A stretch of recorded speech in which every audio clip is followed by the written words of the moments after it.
Drage dame, cenjeni gospodje, v dvorani Grandis toplo pozdravljamo gostitelja nocojšnjega večera. Z nami je Uroš Urbas, odgovorni urednik Dela. Prisrčno dobrodošlico izrekamo tudi vsem 10 nominirancem za naziv Delova podjetniška zvezda 2019.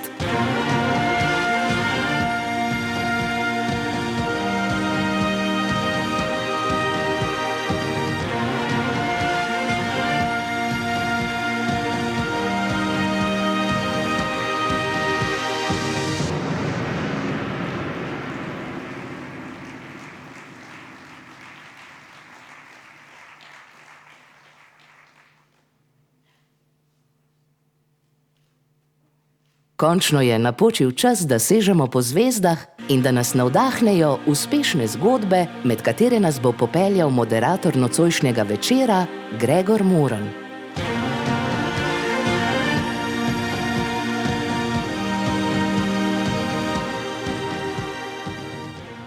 Dober večer, spoštovani magister Dejan Židan, predsednik Državnega zbora Republike Slovenije. Spoštovana gospa Eva Štravs-Podlogar, državna sekretarka Ministrstva za gospodarski razvoj in tehnologijo Republike Slovenije. Spoštovani diplomatski zbor in drugi visoki predstavniki Republike Slovenije. Spoštovani gosti, spoštovani nominiranci, drage dame in cenjeni gospodje. Večer, ki je pred nami, je večer, ki bo postregel s prihodnostjo. Saj so letošnja rdeča nit projekta poslovni modeli prihodnosti, torej strategije, ki jih podjetja uporabljajo za ohranjanje in utrjevanje svojega položaja na trgu. Nocoj bomo torej dobili Delovo podjetniško zvezdo 2019. Lani je ta naziv prejelo podjetje Polikom iz Škofje Loke, leta 2017 pa trboveljsko podjetje Devesoft. A več o samih nominirancih nocoj v nadaljevanju. Najprej, tule na oder, vabim Uroša Urbasa, odgovornega urednika Dela, da otvori nocojšnji večer. Gospod Urbas, oder je vaš.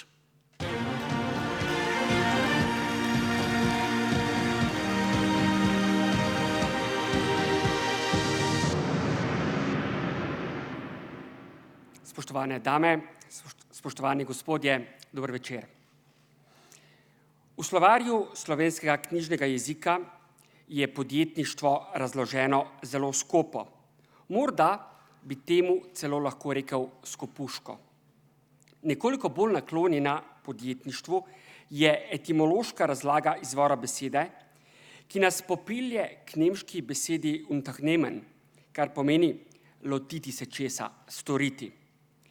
In prav to, storiti nekaj, kar presega običajna pričakovanja, kar preseže povprečje, je tisto, kar nas je vodilo, ko smo pred 3 leti v medijski hiši Delo zasnovali projekt Delove podjetniške zvezde. S projektom Delove podjetniške zvezde želimo opozoriti na pozitivno naravnano podjetno Slovenijo, od katere je še kako odvisna naša skupna prihodnost. Slovenijo, ki želi, ki zna in ki zmore proizvesti uspešne zgodbe. Uspešne za podjetja, uspešne za zaposlene, uspešne za širšo družbo. Novinarji Dela svoje poslanstvo vidimo v tem, da bralcem pomagamo razumeti dogodke, da jih znamo opremiti z znanjem in koristnimi informacijami. K svojemu poslanstvu štejemo tudi to, da znamo pohvaliti najboljše, Brez pomoči zvezd na nebu analitiki napovedujejo, da bo prihodnje leto težko, vsekakor težje kot letošnje. A če bi bilo lahko, bi si ga mar zapomnili? Bi se lahko izkazali, če bi bilo vse lahko? Mar ni čar zvezd ravno v tem, da sijejo, ko je težko? Letos se bo uspešnima slovenskima podjetjema Dewesoft in Polycom pridružila nova zvezda, ki jo je med 10 nominiranci podjetij izbrala strokovna žirija, svojega zmagovalca pa so izbrali tudi bralci Dela. Tako nominirancem kot zmagovalcem iskreno čestitam in vas obenem že vabim k spremljanju zvezd, ki bodo zasijale in sijale prihodnje leto. Hvala in berite Delo.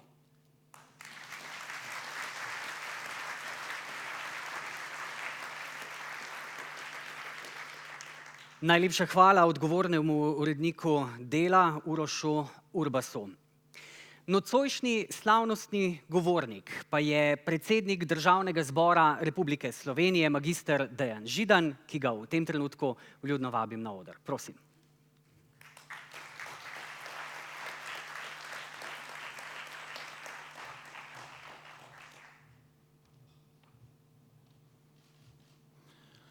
Spoštovane gospe, spoštovani gospodje, kar z zanimanjem sem sprejel vabilo, da sem danes nekaj časa z vami.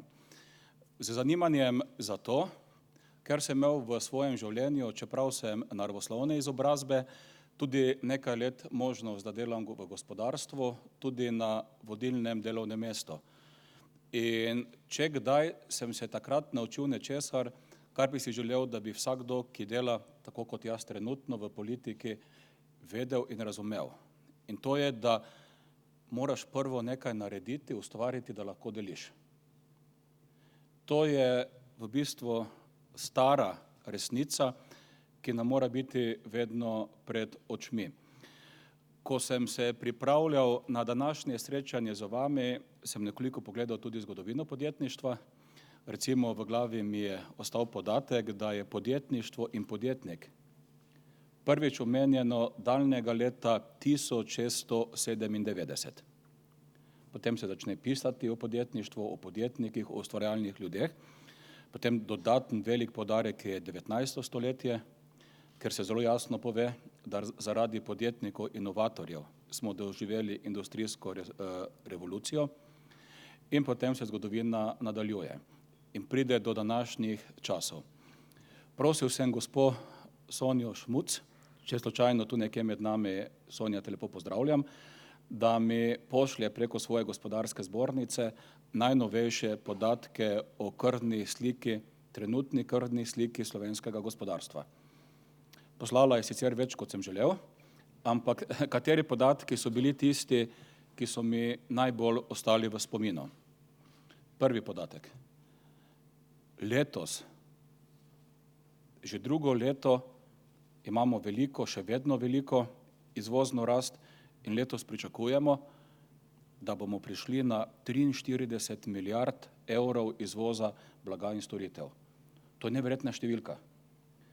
Letos, če se predvidevanja uresničijo, bomo konec leta prišli na bruto domači proizvod v vrednosti 48 milijard evrov.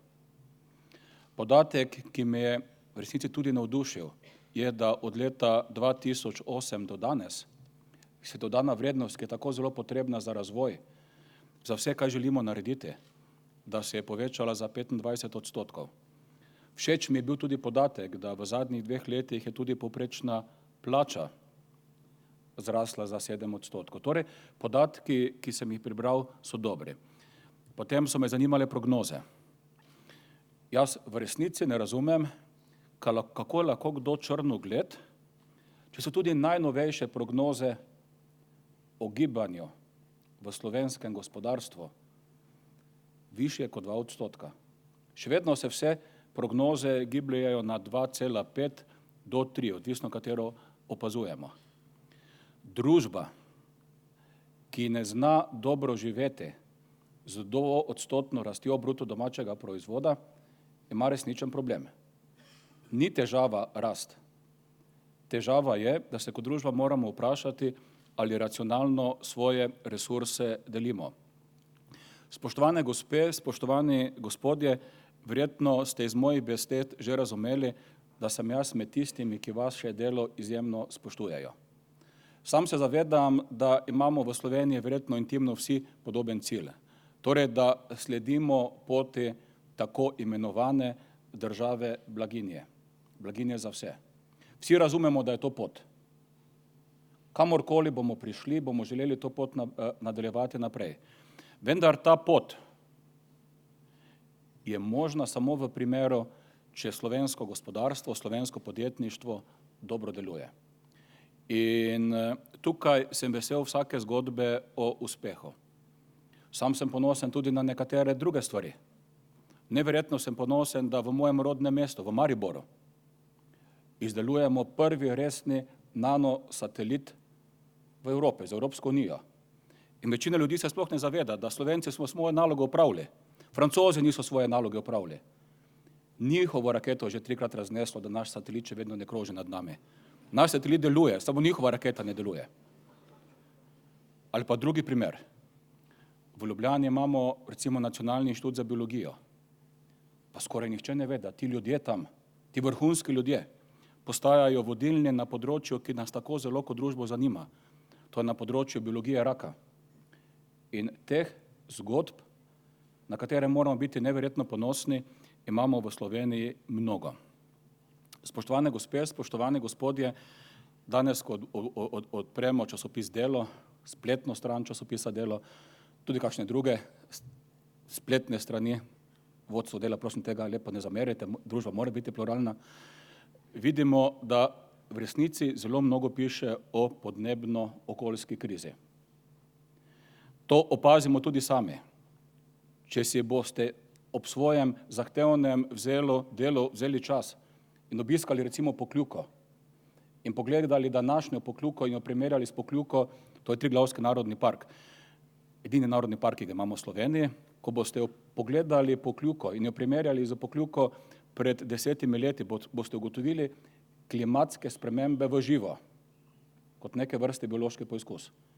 Torej, mi smo sredi okoljsko-podnebne krize. Takoj razložim, zakaj to povem. Seveda, kakor pri vsaki krizi so možni 3 odzivi. En odziv, prvi odziv, ki je najbolj pogost, pa povsem napačen je, da jo zanikaš. Nič nam ne pomaga, če se raztopi pol Antarktike in rečemo ni krize. Pol Antarktike se je raztopilo. Nič nam ne pomaga, če govorimo, da ni krize, pa ugotovimo, da v Slovenskem morju ni več rib. So samo še rebrače. Torej, če pošteno opazujemo okolje okrog sebe, ugotovimo, da kriza je. Torej, napačni odgovor, da krize ni. Drugi možen odgovor je, ja, kriza je in se ustrašimo in otrpnemo. Povsem enako napačen, kakor prvi odgovor. Obstaja pa še tretji odgovor. Pogledamo, kaj se dogaja, poskušamo poiskati vzroke, načine, kaj narediti, da se prilagodimo, kakšno stvar tudi preprečimo in začnemo krizo upravljati. Zakaj vam to govorim? Zato, ker danes to, kar govorimo, nekatere države že delajo. Sprejemajo izjemno ambiciozne, temu rečejo, klimatske pakete. Ali pogledamo Finsko. Poglejte primer Nemčije. Nemška vlada je sprejela klimatski paket, ki je vreden 50 milijard in ima potencial, da v parlamentu ne bo sprejet. Zakaj? Ker je premalo ambiciozen. Pravijo ljudje, da mora imeti vsaj 100 milijard. Tudi mi bomo zelo hitro prišli tako daleč in tukaj nastane prostor za zmagovalce. Kaj je potrebno narediti, da med drugim prestrukturiramo tudi del gospodarstva, del energetike, tudi kmetijstva, če hočete.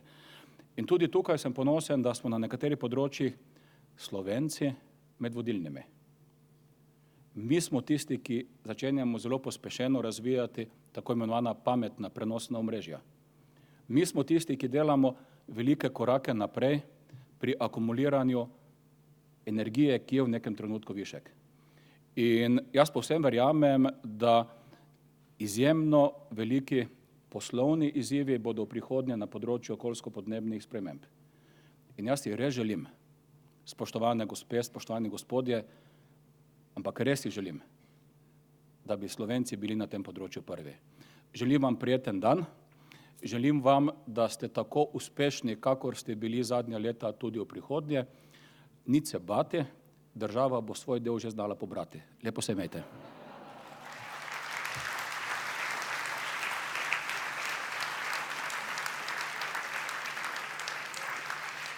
Magister Dejan Židan, predsednik Državnega zbora Republike Slovenije, najlepša hvala. Zdaj pa na oder vabim gospo Evo Štravs Podlogar, državno sekretarko Ministrstva za gospodarski razvoj in tehnologijo Republike Slovenije. Dobrodošli in dober večer.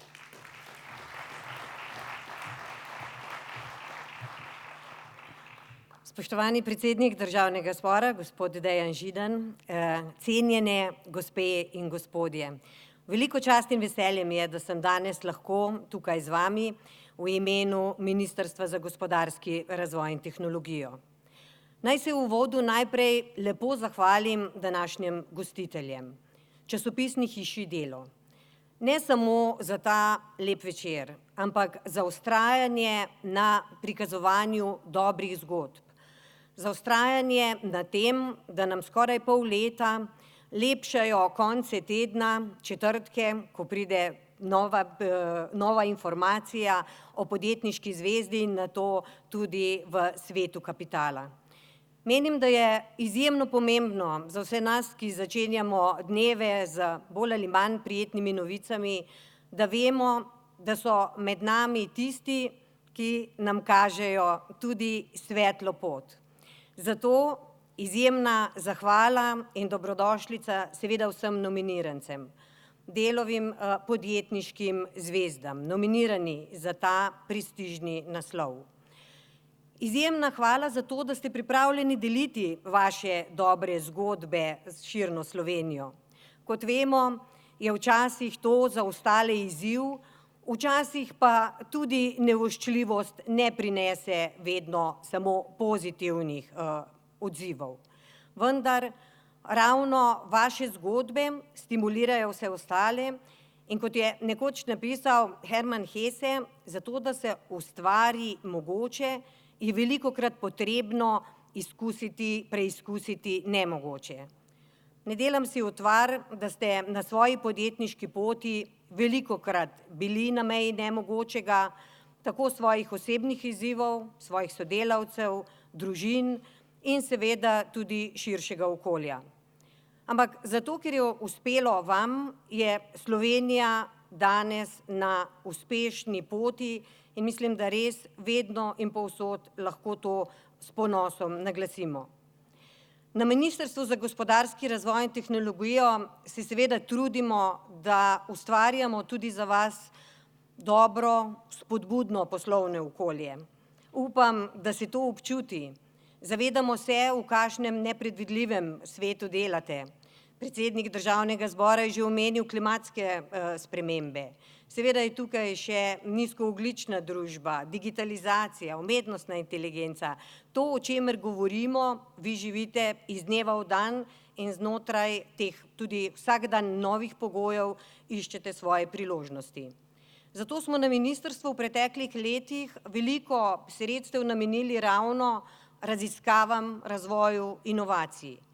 Od leta 2016, seveda v kombinaciji evropska sredstva in integrala, kar 240 milijonov, s katerimi smo lahko podprli preko 400 različnih projektov in podjetnikov. Upam, da bomo skupaj na tej poti tudi v prihodnje in da bodo pretekle, sedanje in bodoče podjetniške zvezde tlakovale, lahko rečem tisto pravo rimsko cesto, da bomo še naprej v Sloveniji uspešni in skupaj gradili zgodbo o uspehu. Hvala lepa, iskrene čestitke vsem za to prvo vrsto za nominacijo za podjetniške zvezde. Hvala.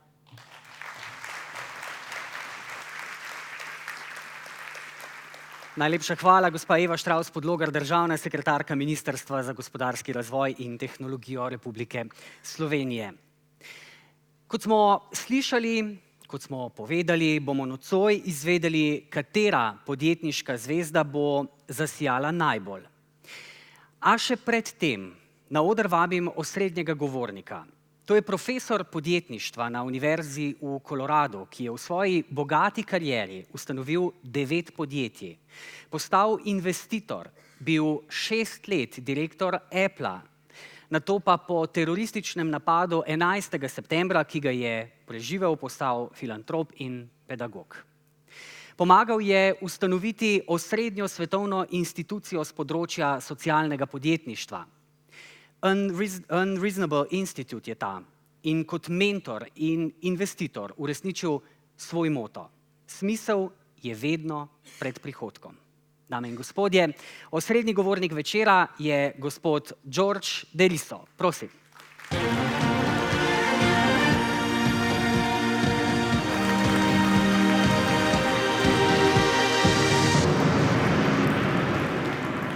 Thank you. Thank you very much. I'm just going to excuse myself 1 second and grab one of these waters.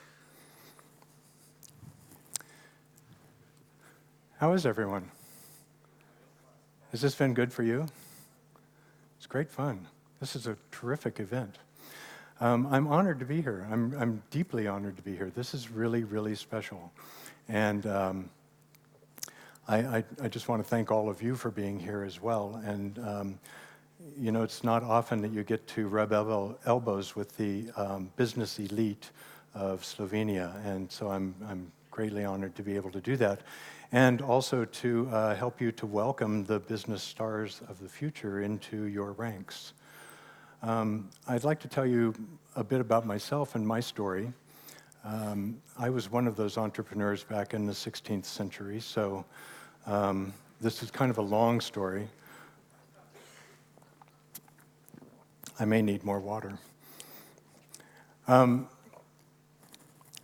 I was growing up, I grew up on a farm in California, and it was a really cool life. It was a happy life for my whole family, my mother, father, older brother and sister, and my baby brother.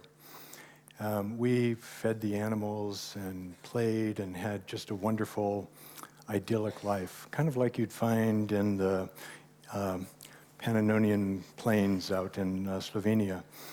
And that was terribly disrupted when I turned 8 years old. My parents divorced, and my entire world changed. My mother and father had a very acrimonious divorce. They were fighting and arguing and really didn't like each other very much at all. And they ended up splitting up, and my mother took all 4 of us children and moved away to a place about 5 hours away from where my father lived. And after we settled in, she began telling us how awful my father was. She told us he was a criminal and he was in prison and he didn't like us, he didn't care for us anymore. And he really, really wanted us to just starve and have a terrible life. And that seemed reasonable because she often had to work 2 or 3 jobs at a time. And we never saw my father. She wouldn't let us see him, and she wouldn't let him see us at all. I tell you this because I spent the next several years of my life in absolute poverty. We often had only 1 meal a day, and we didn't have access to good health care or good clothing or anything like that. We envied our schoolmates because of all the great things they had and we didn't. And we lived that way for several years. And in California, at age 15, you are allowed to drop out of school. And so that's what my older brother and sister both did after their first year of high school. And when I turned 15, I was contemplating doing that as well. And that summer, I got my very first job. And I was working in a butcher shop. I was preparing and selling meat. And I thought this was pretty cool. I was getting a paycheck, and why do I need school anyway? And then one day, some man walked in and asked for me, and I recognized my father right away, even though it had been 7 years since I've seen him. And he asked me if I'd spend time talking to him on my lunch break, which I did. I had a lot of questions, as you might imagine. I wondered, where was he? Why wouldn't he support us? Why wouldn't he send money and help? Why did we have to starve? Why did my brother and sister drop out of school? And he wanted to answer those questions, but he also wanted to spend a little time with me away from my environment. And so he asked me to come to his home and spend 2 weeks and just have a little bit of a holiday, which I ended up agreeing to. And that day I drove 5 hours with my father to his home to get away from all that was surrounding me at that point. When I got there, I called my mother. She was furious, terribly angry. She demanded I come home immediately, but I was stubborn, and I told her I'm going to stay for the 2 weeks, and then I'll see what happens after that. And my father answered all my questions, and one of the questions he answered was the question about why didn't you ever send us money and help support us? And he took me into his room to answer that question, and he pulled out a shoebox and opened it up, and it was filled with checks from the bank that my mother had cashed. It turned out that he had been sending several $100s every single month since they got divorced. And that was rather eye-opening and shocking for me, my 15-year-old self. And so I called my mother at the end of those 2 weeks, and I said, I'm staying with my father. He asked me if I wanted to stay with him, but he made it conditional. I had to finish school. And so I said I would. I'd stay with him, and my mother was very upset. And I ended up finishing high school and getting terrible grades. I was just an awful student by that time. I had no discipline, no study habits at all. And I ended up deciding I wanted to go to college as well. And since my grades were so bad, I could only qualify to get into a community college, which is a free institution that's 2 years long, that prepares you to go to a four-year college in the States. And I ended up doing okay at the community college, well enough to get into a state college, which I ended up doing. But all up, it took me 9 years to get my bachelor's degree. And I worked really hard, but I just wasn't a great student. And so I left with my bachelor's degree and with a teaching credential with the intent of having a career as a primary school teacher. See, I had no interest in business. Business kind of happened to me. And I didn't study business. I didn't want to do business. I knew nothing about business. And none of my degrees have anything to do with business. So there I was, a school teacher in a system where I was trying to exercise my ideals, which was to help people, to change the world, to make things more positive, to fix that climate change that was talked about just a few moments ago. By the way, don't ask me what America is doing for climate change. Bad question. So I went to this university, and I actually did pretty okay, and I got out and I did my teaching. And after 5 years, I became very disenchanted. The public school system in the United States is terribly underfunded, and the teachers have zero power, no power at all. And so I decided I would go back to school and get a master's degree, which I did, in something that was an emerging technology, using computers for training and instruction. And so I started getting interested in computers and the power they could have in the classroom. And when I went back into the classroom after my master's, I bought a computer for my fifth graders, and it was a stunning transformation. You wouldn't know that now because it's such a common thing for school children to have screens in front of them, but back then it was an amazing accomplishment. And so I fell in love with this technology. And at the same time, there was nothing out there for educators, for software to help teach them if they wanted to use these incredible devices in their classroom. And so I taught myself how to code. And I began writing software for my own computer system and for my students. And that worked out pretty well. But I was still very disenchanted with education, and I decided finally to resign my position as a teacher, and I left. And I went to a startup company I knew these two guys that were starting a company, and I was the third guy, and we created this company in what's now called Silicon Valley. I did the coding, and they did sales and marketing and so on. And after, I don't know, 18 months or so, it failed. The company just fell right over. So I went to another startup company. I knew these other guys that were working in a software company, and I was the 9th person to arrive. And we grew that company to 50 people, and we had several software titles, and then it failed. And I realized two things at that point. One was that getting a degree that has to do with being an educator teaches you nothing about business. And two, I needed a job. And so I went to another startup that was a little more established and was getting traction. It was called Apple. You've probably heard of it. And they didn't fail, at least not entirely. So I stayed with Apple for the next 11 years.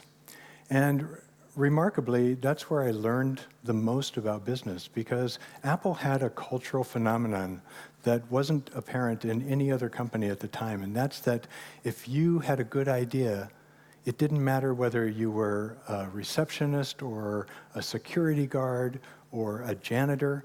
It just didn't matter. If you had a good idea, you could take it to your boss, and if they liked it, they would fund it. And if they funded it, you could create it within Apple and grow it and lead it.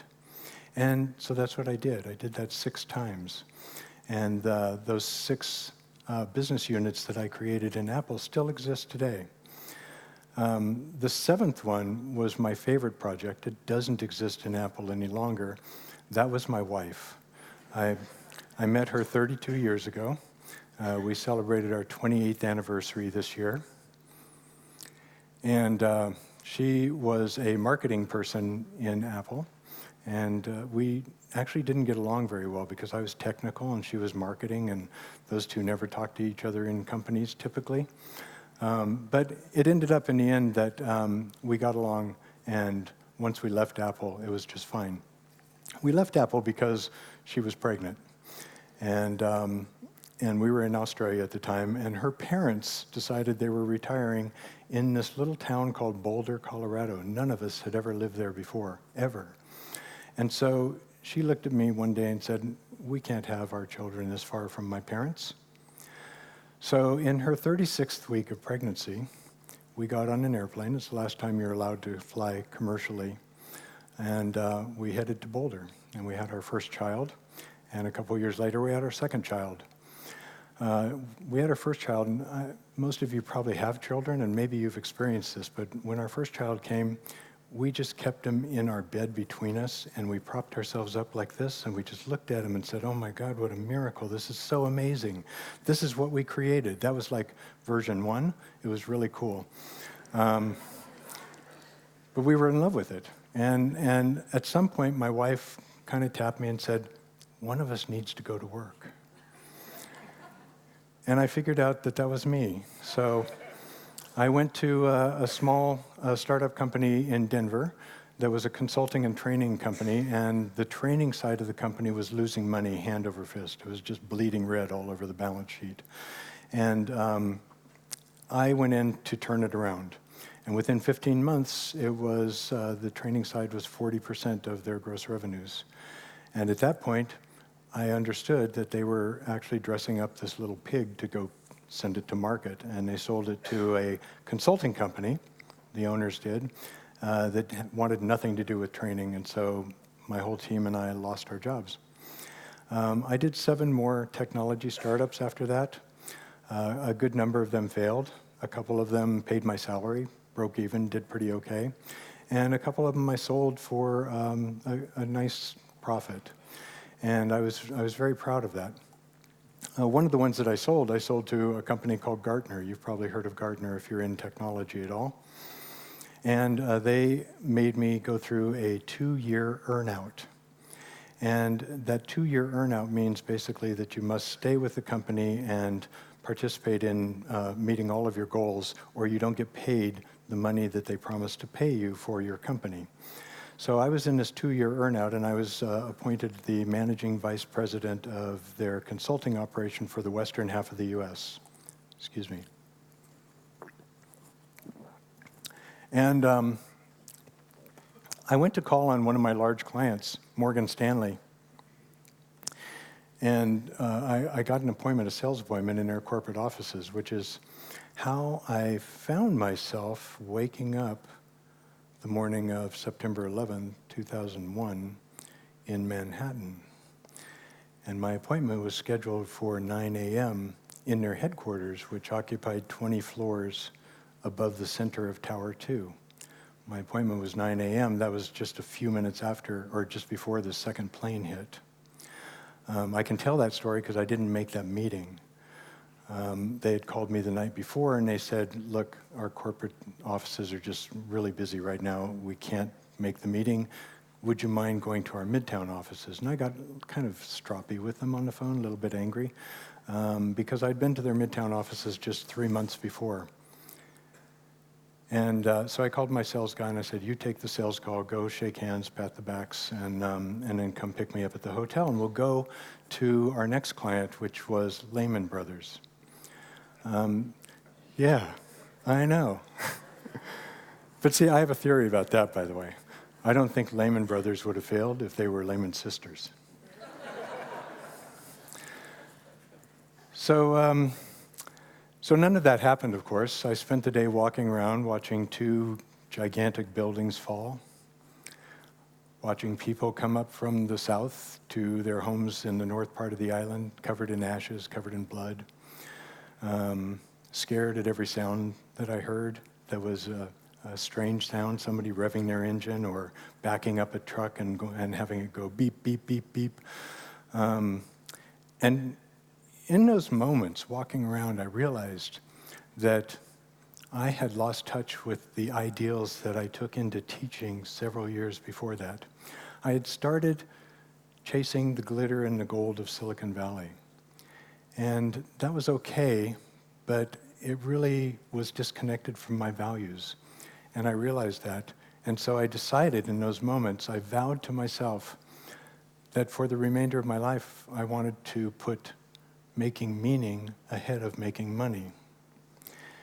And I have to say that I've been extraordinarily effective at not making money ever since then.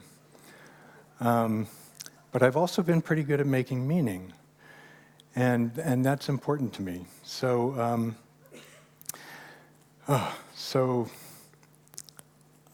I started walking around my city and trying to find out ways to make meaning. I looked around, I talked to nonprofits, I tried to find the cause that really resonated with me. I sat on some boards and I just really didn't know what I wanted to do. But that was a great period for me because it was a period of healing and a period of really self-exploration and trying to understand who I really was and what I was really about. And the effect of that was great, and I'll explain why in a few minutes. But what I ended up figuring out is that the University of Colorado was the largest nonprofit in Colorado. And I was trained as an educator and experienced as an entrepreneur. So maybe I could teach entrepreneurship at the University of Colorado. So I went to the business school and I suggested that they hire me, and they said, well, let's see how you are in the classroom. And so I volunteered. And I actually volunteered and taught 2 classes every semester for 4 years for free. And they asked me to come on as paid faculty, and I kept saying to them, I don't know if this is what I really want to do. I'm not sure yet. And after 4 years, I looked at myself in the mirror and I said, you know, you've been doing this for 4 years and you love it. Take the money. So I did. Out of my classrooms came the Unreasonable Institute. One of the founders was one of my students. Watson University, Watson Institute, you may have heard of. Some of the Slovenian students in this room have gone to Watson. Some I expect will go at some point. Watson was a business plan that was created by my MBAs in the business plan class. I later advised the entrepreneur who founded it and wrote the school's curriculum and then taught for 2 years there. until I had this marvelous opportunity to come to Slovenia and teach at Gaia College. And I thought it was kind of a one-term deal. And so I was sold on that. I could do that. So I excused myself from the fall semester in my university, and I went to Gaia College and I taught there, and now this is my 3rd year teaching at Gaia College. And I'm so grateful to have had the opportunity to teach the people that I have come to love so much. The reason I come to Slovenia, and people always ask me this, is because of you. You guys are the most warm, welcoming, incredible people that I've met, and I've traveled to almost 50 countries. And so I think that's something that you should put out there a lot more and be very, very proud of. You mentioned earlier in your talk a little bit about Slovenians, rallying around Slovenia. And I ask in my classrooms, what Slovenian inventions can you name that had a big impact on the world? How about you guys? Can you name any? Yeah? So how about the longest commercial airliner in service, the Boeing 707, or 747 rather, was designed by a Slovenian. The HP 35 calculator, the first calculator to use reverse Polish notation, was designed by a Slovenian. Last year, there was a discovery in Slovenia that makes me believe that you guys created the wheel. The oldest wheel ever found on Earth was found here. That's pretty incredible. You created the ship propeller. You created plastic zippers. You created the little frame on photographic slides.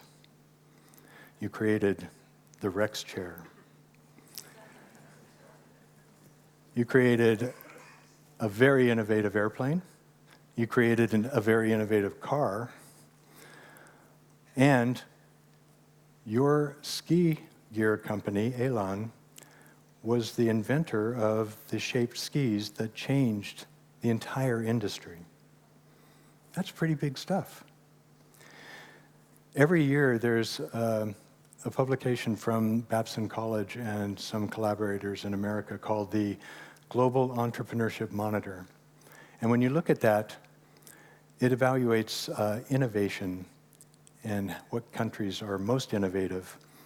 And you are always neck and neck with the United States. We have the same scores. You guys do amazing things, and you should be very proud of them. So, thank you. I hope you're applauding yourselves. So I want to finish by saying a few things that I've learned in my career. I was an accidental entrepreneur. I really didn't mean to do what I did, and I ended up doing things that I'm really very proud of. But one of the things that I learned is that if I can do it, if this poor farm boy who lived in poverty for most of his young life before adulthood can be an entrepreneur and be successful at it, any one of you can do that. I guarantee it. One of the questions I often get is the second thing I learned. The question that I get is, you're a professor of entrepreneurship. Can that even be taught? The answer is yes, absolutely. Entrepreneurship is teachable. And I have proof. I've been doing it for 15 years now. And I've created a whole bunch of students that, out of my 1,200 or so students over that period, I keep in touch with about half of them. And so I'm very aware of their successes and also their failures. So yes, it's teachable. Another thing I learned is that you need to fail. You need to fail to learn. And failure is a really nasty word in a lot of different cultures, including America. But you don't learn without failing. You don't learn without failing. And I'll give you an example. None of you walked your first steps without falling over. Not one of you. And none of you, if you play an instrument, played it well the first time. None of you rode a bicycle the first time well. None of you skied the first time, or the second or the third, without falling.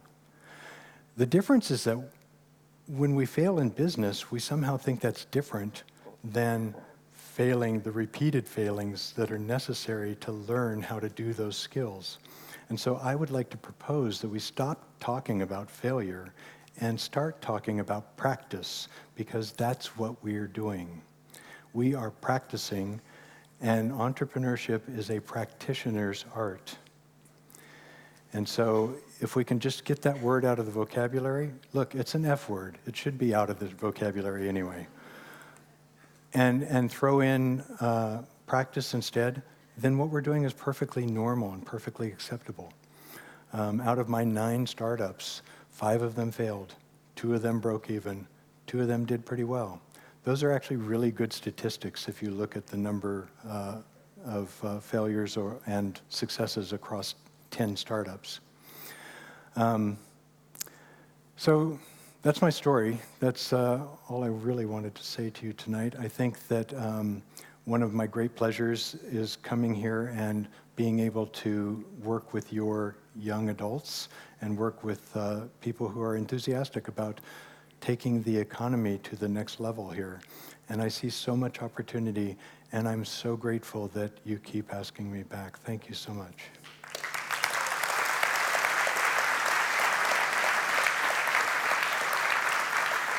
Hvala lepa. Najlepša hvala, gospod Deriso, za to navdihujočo zgodbo. Thank you very much for this inspirational story. Naših dosežkov se zavemo šele, ko nam jih nekdo drug predstavi. Se strinjate? Ampak dovolite, da v tem trenutku nadaljujemo z zgodbami o uspehu. Pravzaprav bomo govorili o 2 zgodbah. O 2 zgodbah o uspehu, ki sta se začeli v bistvu že v najstniških letih. Naša gostja je pri 15 začela izdelovati opremo za pse, zdaj pa jo poznajo v številnih državah po svetu. Medtem ko je naš gost že kot dijak gimnazije Bežigrad ustanovil Zavod za mladino. Kdo sta, nam bo zdaj razkrila Petra Kovič, odgovorna urednica Sveta kapitala. Petra, izvoli, oder je tvoj.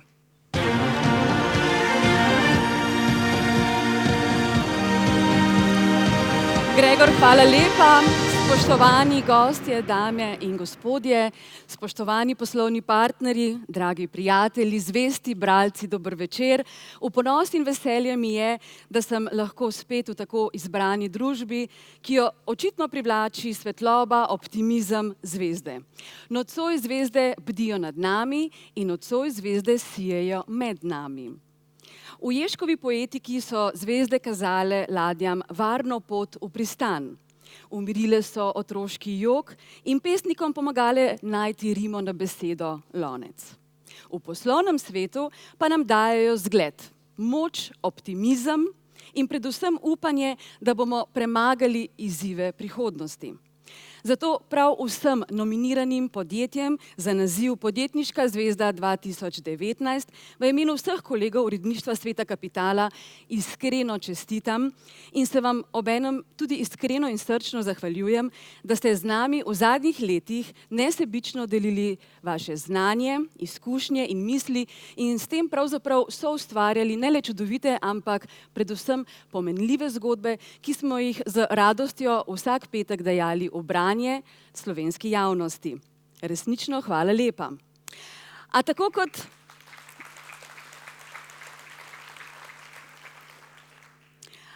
kot je na nebu, v ozvezdju, tako je tudi v življenju. Zvezde se prižigajo in ugašajo in žal je tako tudi v resničnem življenju, medijskem ali poslovnem, ampak predvsem je pomembno to, da dajemo prostor novim zvezdam, ki nam dajejo vendarle nov zalet, nov pogled, novo energijo. In zelo veseli me to, da sta točno takšni zvezdi tudi med nami. Res da pripadata mlajši generaciji, a zato nista prav nič manj opazni. Kdo sta, predlagam, da pogledamo najprej v videoposnetku. Prosim.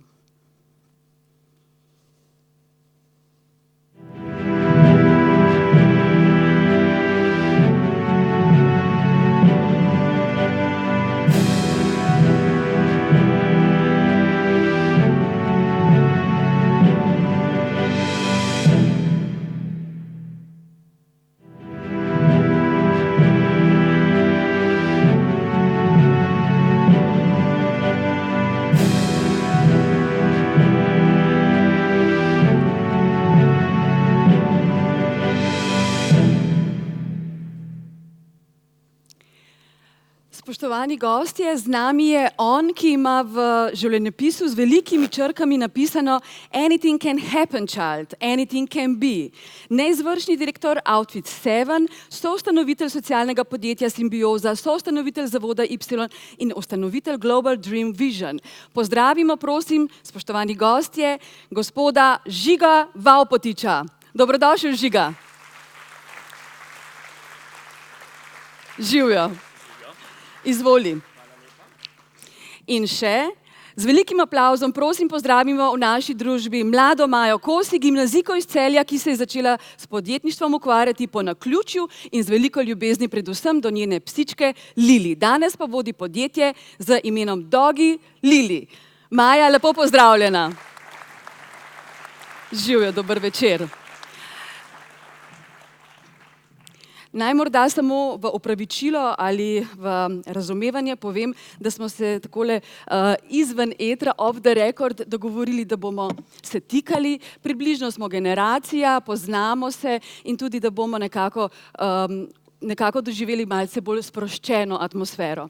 Tako da toliko v vednost. Sicer pa, če začnemo, Maja, kar s tabo, dobrodošla v naši družbi. Pogovarjali se bomo na tej okrogli mizi kratko in upam, da tudi sladko in pomenljivo o poslovnih modelih prihodnosti, kajti to je bila rdeča nit letošnjega projekta Delove podjetniške zvezde 2019. Kot najstnica, še vedno si najstnica, gimnazijka iz Celja, si se pravzaprav začela zelo drzno in pogumno ukvarjati s podjetništvom. K temu, kot si v mnogih intervjujih dejala, te je motivirala ljubezen. Verjetno še ne veš, boš pa verjetno izvedela nekoliko kasneje, da vendarle tudi v partnerskih odnosih ni ljubezen dovolj. In verjetno tako velja tudi za podjetništvo. Torej, kako bi nam lahko opisala, s čim se ukvarjaš in kako si uspela, da te poznajo in tvoje izdelke kupujejo v 34 državah sveta? Hvala, Petra. Jaz sem tale navezava na podjetništvo, pa odnose se mi zdi kar tak zelo dobra. Okay. Ja, glede na to, da pri 15 sem se v bistvu odločila, da se podam na to svojo podjetniško pot, če jo že lahko tako imenujem, no. Ampak ja, vse se je začelo skoraj z eno ljubeznijo do moje psičke, ker sem res želela dati nekaj, kar bo sam njeno, sam najino in res nekaj posebnega, kar bo utrdilo še bolj najino vez. Takrat sem se odločila, da se res usmerim v pasjo modo, se specializira na tem področju, se pravi pasje rutice, ovratnice, povodci, vse to. Da pa, ja, v bistvu številka v zadnjih mesecih narasla na 40 držav, ampak temu to povedati, da ne gre to zdaj, da bi bilo to nek velik izvoz, res neko taka veleprodaja, ampak to govorimo o mojih strankah, odkot prihajajo moje stranke, se pravi Indonezija, Združeni Arabski Emirati, Louisiana, to so pač države, ki so prišle v preteklih mesecih. Tako da mislim, da kar pa, da sem prišla tako daleč, se mi zdi predvsem to, da stvariš neko zaupanje, neko spoštovanje, ki imaš ti do strank in stranke do tebe.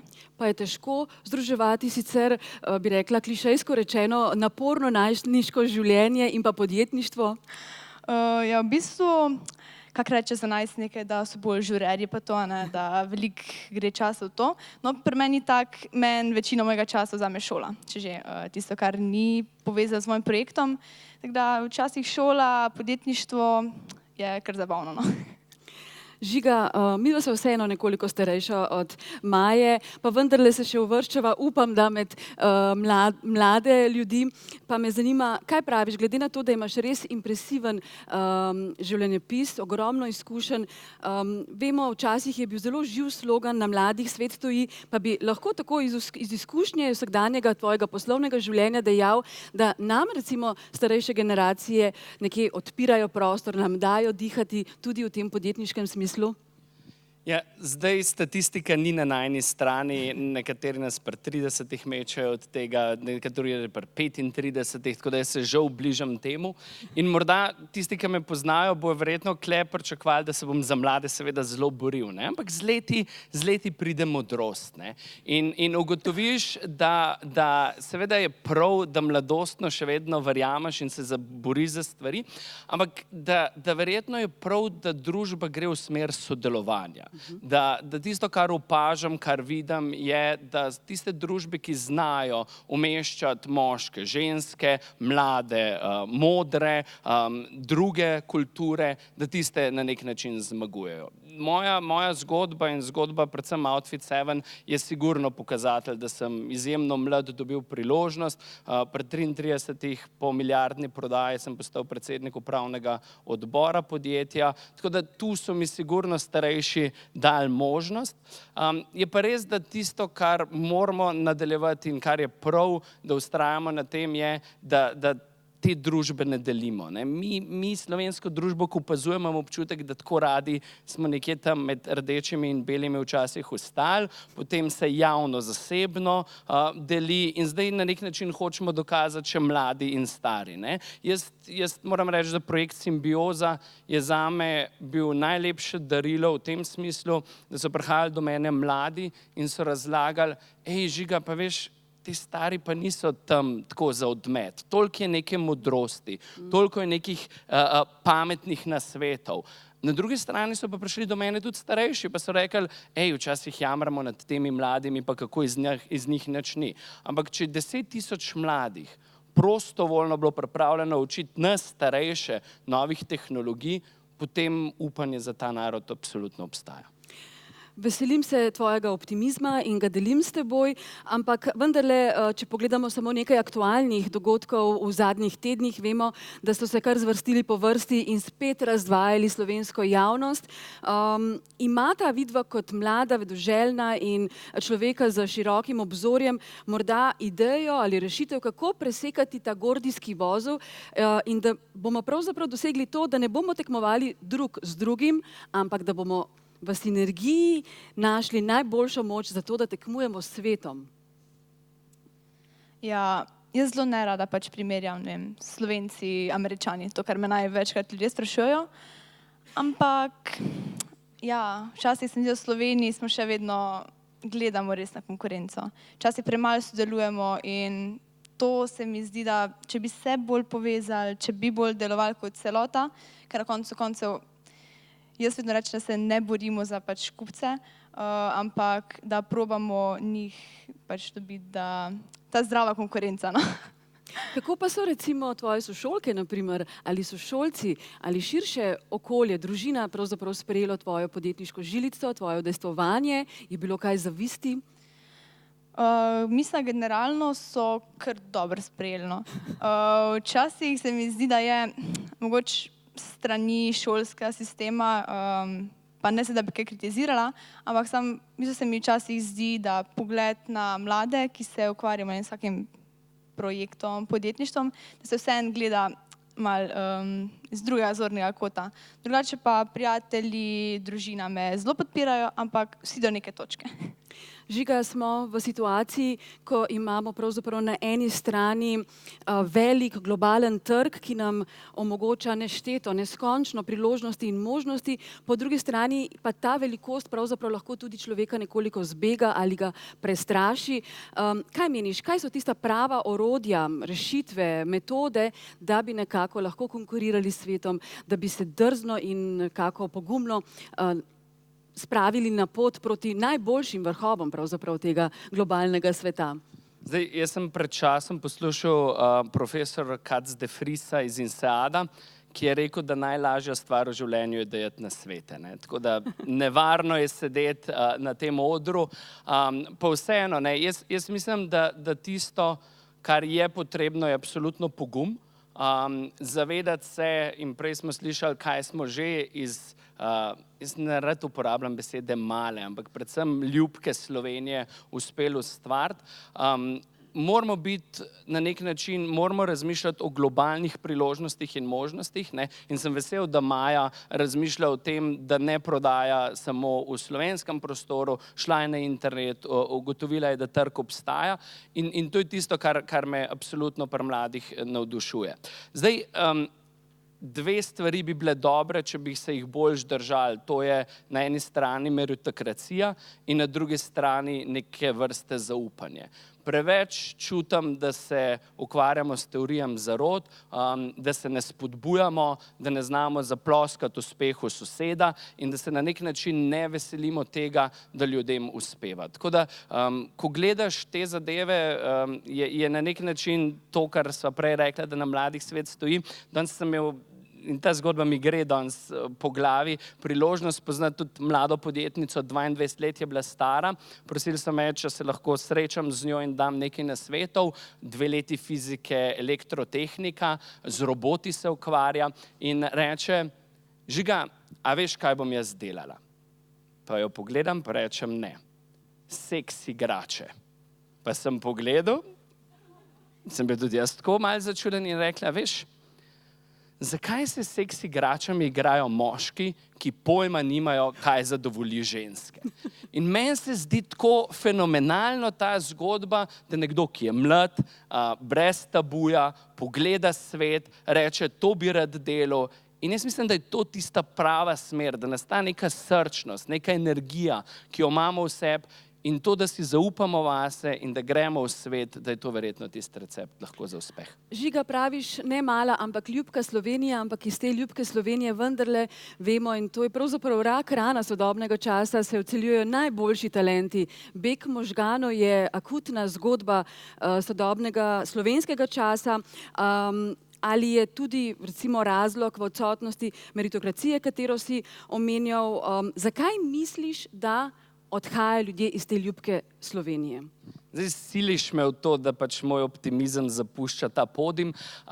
Zdaj, na eni strani... Iščemo samo rešitve. Ne, sej, jaz se strinjam in jaz mislim, da je odgovornost vseh nas, da probamo stvari gledati in jih tudi kritično oceniti. Nobena stvar ne gre vedno tako, ne. Če ne gre gor oziroma če ne gre dol ali majavo, se nekaj zgodi. Ne. In jaz nekje 100 držav sem uspel v tem življenju videti in moram reči, da sigurno je kvaliteta življenja nekaj, na kar smo lahko ponosni. Vprašanje pa je, a bomo to obdržali. In ko sem kritičen, to delam res z eno veliko ljubeznijo in željo, da postajamo boljši. Jaz mislim, da vedno si moramo dati to, da postajamo boljši. Jaz sicer upam, da mladi odhajajo zato, da se izobražujejo, da dobivajo nove izkušnje. Tisto, kar pa sem kritičen do države, kjer pa postavljam klicaj, kjer pa me skrbi, pa je, da država ne omogoča pogojev, da se te mladi vračajo. Da, ko govorim z ljudmi na top fakultetah, nimajo občutek, da je Univerza v Ljubljani odprta za njih, da na nek način država ne spodbuja tega. Vprašanje je, če gospodarstvo najde prav take talente. Tako da tu je pa verjetno tista domača naloga, ki jo bomo mogli narediti.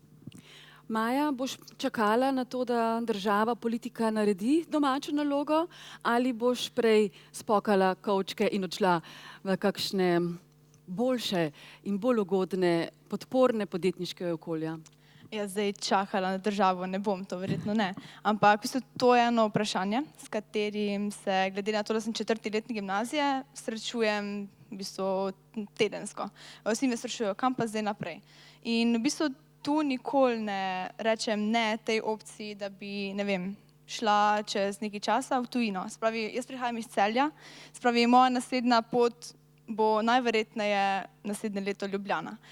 In potem pač, ko ne vem, zaključim ta svoj študij, pač tak je moj plan, pa ne vem, lahko da bom naslednje čez 7 let v Ameriki, v Nemčiji, kjerkoli.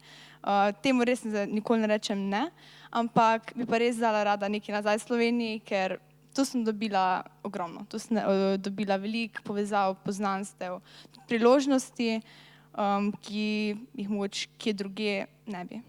Lepo je to slišati, ne? Pogosto, ko ljudje odhajajo, slišimo res samo kritike, zelo težko pa slišimo pravzaprav to hvaležnost, ki jo tudi kronično primanjkuje vsem nam, tako v poslovnem kot v zasebnem življenju. Žiga, ti si tako pravzaprav aktiven komunikator, tako, bom rekla, celo mogoče opinion maker, oglaša se na vseh možnih družabnih omrežjih, kanalih in tako naprej, da sem na tej poti, ko sem brala vse tvoje odzive na aktualne, brezčasne težave Slovenije, pravzaprav prezrla oziroma pozabila, da že nekaj let živiš na Cipru. Kaj praviš na eno idejo, da pravzaprav zbežijo tisti od problemov, ki so slabiči? To sem dobil prej, zato ker sem rekel, da odhajam že me sileš iz optimizma. Ampak zdaj, zakaj sem jaz na Ciper šel? Samo in Iza, ki sta ustanovila Outfit 7, živela na Cipru in imela podjetje tam, sta mi pač dala eno izjemno priložnost, za katero sem jim tudi jaz iskreno hvaležen. In pač to je na nek način bila posledica tega, da sem odšel. Na drugi strani, ko odidem in ko gledaš na nek način potem Slovenijo iz enega drugega zornega kota, gotovo dobiš en drug pogled in zato še bolj čutim na nek način odgovornost, da na tak in drugačen način vračam temu. Zdaj, a veš, lahko grem na psihoanalizo, se usedem na kavč in probam razumeti, a je ta beg tista stvar. Po drugi strani pa sedim danes tu, ker ste me povabili in nisem na Cipru. Meni se zdi prav, da krožimo, da spoznavamo svet. Jaz moram reči, da ko me mladi sprašujejo, kakšen nasvet jim lahko dam, vedno povem, da dve zadev mi v življenju res ni žal. Denarja, ki sem ga investiral v izobraževanje, učenje jezikov in na drugi strani potovanje. Jaz mislim, da to širi obzorja, to daje neke nove poglede, neke nove izzive in seveda potem, ko opazuješ svet, ko vidiš, kako svet deluje, probaš neke dobre prakse pripeljati sem, probaš na nek način zračati ta prostor s svojimi povezavami, ki jih imaš po svetu in na nek način s ponosom poveš, da si iz Slovenije in kako imenitno državo imamo. Maja Kosi in Žiga Vavpotič, imam samo še dve vprašanji, ki sta vezani na prihodnost. Namreč, kot veste, tudi največji frajerji tega sveta, največjih globalnih korporacij pravzaprav že koncept družbene odgovornosti pojmujejo na povsem drugačen način, celo družbeno odgovornost vežejo na vrednost svojih delnic, kar je drzno, nekoliko nekonvencionalno za recimo dosedanje razumevanje, pa vendarle kako vidva razumeta ta koncept, v katere smeri se bo koncept družbene odgovornosti, kako se moramo vesti mi, mladi ljudje, da bomo družbeno odgovorni in da bomo vračali okolju. Namreč rada bi se nekako navezala na poslušanje nekega predavanja pred dnevi, namreč Branko Roglič, ustanovitelj Orbika, ki se lahko ponaša s prometom 2 milijard evrov in 8 tisoč zaposlenimi, je dejal, da je podjetništvo niso jahte in avioni, ampak skrb za ljudi. Kako vidva o tem razmišljata? Maja, izvoli. Podjetništvo se mi zdi res ena taka stvar, kjer sploh na podjetnike ljudje gledajo drugače. Mislim, da imajo neko odgovornost, pa mogoče z tega vidika, da so družbenik zgled. In to, da dajemo nekaj nazaj družbi, se mi zdi res pač del podjetništva, pa mogoče tudi, če se ne ustvarjajo milijonski prihodki, že s tem, da je ena pač organizacija zgled ljudem, zgled mladim, pa ja, lahko je negativen, lahko je pozitiven, lahko se sam vidi, aha, če bomo delali tako, bomo prišli tja. In pa ja, podjetništvo, sploh ko sem med temi mladimi, poznam tudi veliko, ki se ukvarjajo s podjetništvom in se mi zdi res ta trend ustvarjanja neke lažne podobe uspeha zelo porastel. Tako da ja, podjetništvo res ni ta luksus v to, ampak je, da se da neki družbi nazaj, neki ponudi in to. Ja, jaz sem včasih občutek, da v Sloveniji rahlo zgubljamo kompas, kdo pije in kdo plača. In jaz mislim, da ko poslušam komentarje mladih ljudi iz parlamenta, ki v življenju niso ustvarjali veliko ljudi in kritizirajo slovenske podjetnike in menedžment, je prav, da rečemo spoštovani, kapo dol. Če kdo ustvarja dodano vrednost, so to podjetniki, ki ustvarjajo nova delovna mesta, ki konec koncev generirajo davke, zato da na nek način država funkcionira. Zdaj, ko sprašuješ o družbeni odgovornosti, je po mojem mnenju ta miselnost prava, seveda že skrb za ljudi, ustvarjanje novih delovnih mest je ena smer. Po drugi strani je globalizacija prinesla nove izzive, svet je mnogo bolj povezan, kot je bil kadarkoli in ko potuješ po svetu, ko gledaš, kaj se dogaja v Pekingu, kaj se dogaja v Indiji, v New Delhiju z zrakom, veš, da je to, kar je predsednik govoril, kar je gost govoril že o podnebnih spremembah, tisto, kar če nas ne bo drug drugo povezalo, nas bo to moralo, ker če ne, nas preprosto čez 30 let ne bo več. Tako da jaz mislim, da je odgovornost ne samo držav, ne samo velikih multinacionalk, tudi podjetnikov in vsakega posameznika, da na nek način skrbi za družbo in proba prispevati po svojih najboljših močeh. Prihodnost je že tukaj, avtonomna vožnja je že skoraj da dejstvo, življenje na Luni skoraj da resničnost. Se veselita Maja Kosi in Žiga Vavpotič prihodnosti ali vaju tudi malo plaši? Pa ne bi rekla, da bi se bala prihodnosti, ker vedno rečem, da prihodnosti ne moremo napovedati, ampak definitivno pa lahko vse ustvarjamo. In se mi zdi, da vedno, ne vem, če imamo pred sabo nek cilj, lahko vsa svoja dejanja pač usmerimo k doseganju le tega. In jaz vedno razmišljam, da nočem, da bi zdaj, ne vem, kako moje dejanje danes, ne vem, kako nepotrebno, ne vem, kak nepotreben mail ali pa kaj takega, fotografija, da je bila kasneje v prihodnosti moje breme in bi me pač premenjevala pri doseganju ciljev. Se pravi, prihodnost, ja, je tu. In treba delati načrte. Jaz mislim, da ne moramo si zatiskati oči, da izzivi, ki nas čakajo, po drugi strani pa seveda, da bi zato obremenjevali sebe vsak dan, mislim, da ni prava smer. In ravno pred dnevi sem prebral en tak zanimiv stavek, ki mi je dal zelo misliti, parkrat sem si ga mogel ponoviti, da sem ga razumel, ne? Ampak ta stavek je, da že danes bo že jutri včeraj. Zaključimo s to mislijo. Dame in gospodje, Maja Kosi in Žiga Vavpotič. Prosim za aplavz. Hvala lepa, Maja. Uspešno še naprej. Žiga, uspešno in drzno še naprej. Spoštovani gostje, hvala lepa za vaš čas in za pozornost. In srečno do prihodnjega leta.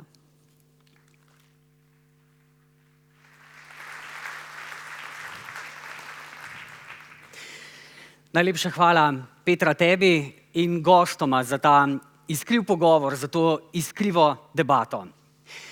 Pa je prišel trenutek, ki je pred nami, najbolj slavnostni del nocojšnje prireditve. Čas je namreč, da razglasimo Delovo podjetniško zvezdo 2019. Spoznajmo nominirance.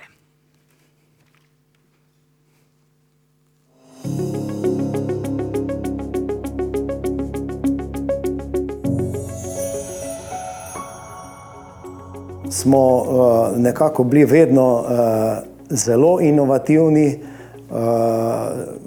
mogoče ali pa verjetno najbolj inovativni v naši branži, zato smo tudi prišli do te pozicije, ki jo imamo zdaj. Drugače je pa seveda vse te sisteme potrebno vzdrževati. Potrebno jih je nadgrajevati, upgradeati. Sistemi, ki so pač inštalirani 10 let ali več let, jih ponovadi kupec želi zamenjati za novejše. V tem vidim to prihodnost, predvsem v Sloveniji. Tudi v Srbiji imamo dobrega distributerja, tudi v Slovaškem imamo dobrega distributerja. Tako da v prihodnosti vidim precejšno rast prihodkov na teh trgih. Zelo verjetno bomo v teh 5 letih združili vsa 3 podjetja, ker prednosti, ki so v preteklosti bile za to, da smo bili ločeni, jih danes ni več.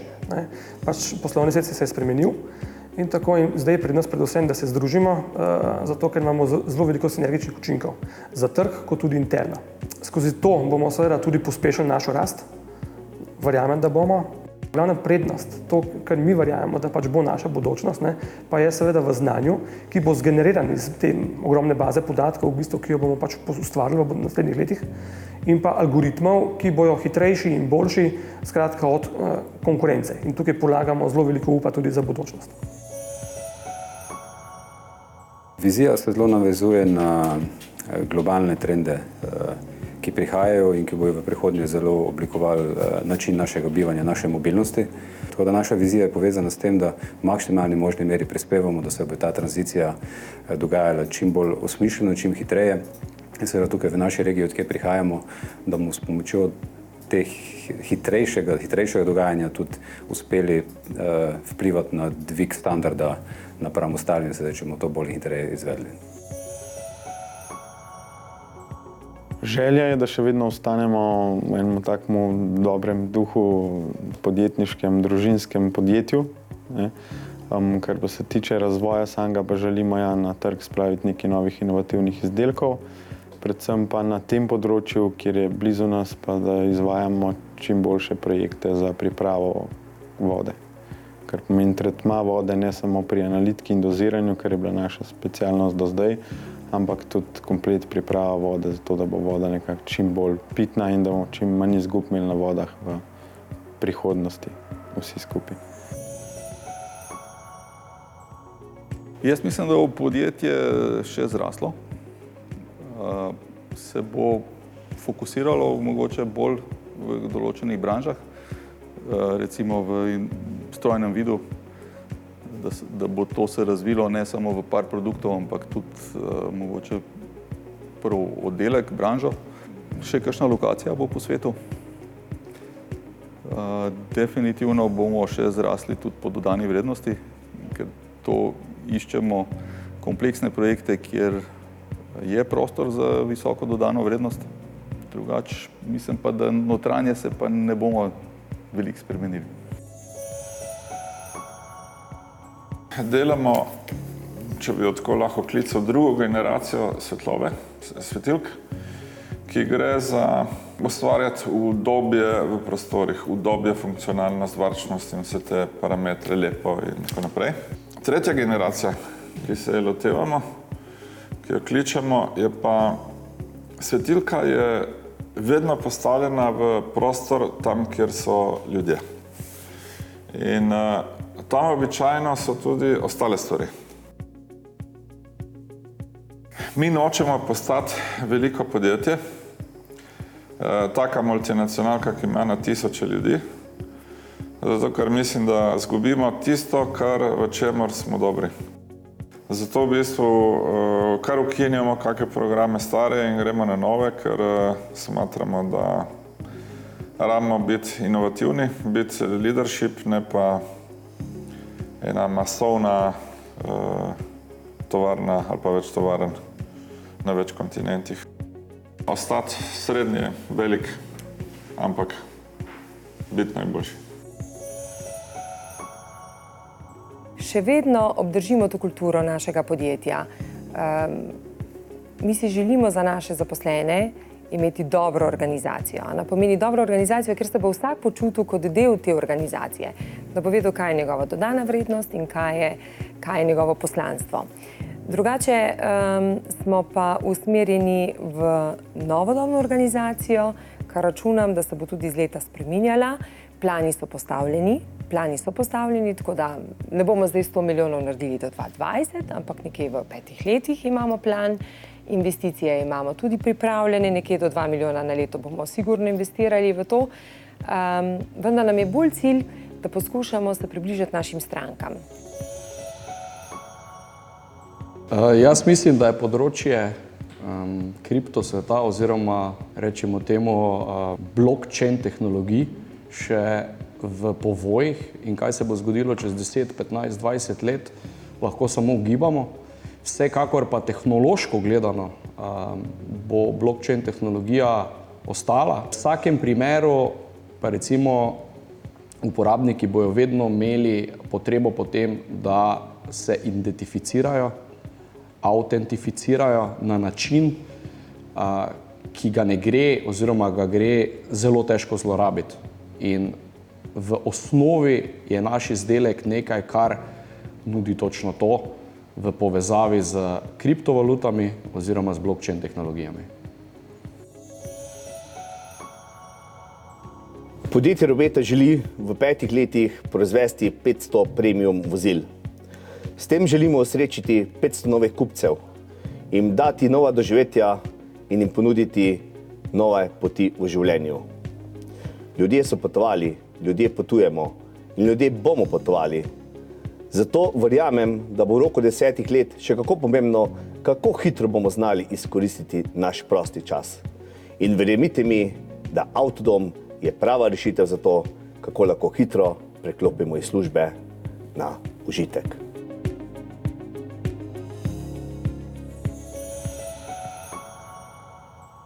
Zdaj se pa obračam vse to, kar imamo pod zadnji, se pravi ogromno teh količine podatkov, združujemo podatke z trga. Se pravi, mi se usmerjamo v tehnologije, ki omogočajo podjetjem zagotoviti si obstoj v digitalnem svetu. Digitalizacija podjetij ni samo uvedba softvera, ampak pomeni, da ti odpreš prihodkovne vire iz digitalnega sveta. No, in to je pa naš hit, to je naš flavor, a ne? In današnji nabor tehnologij, ki ga tle ponujemo, je mislim, da najobsežnejši na globalnem trgu, ne?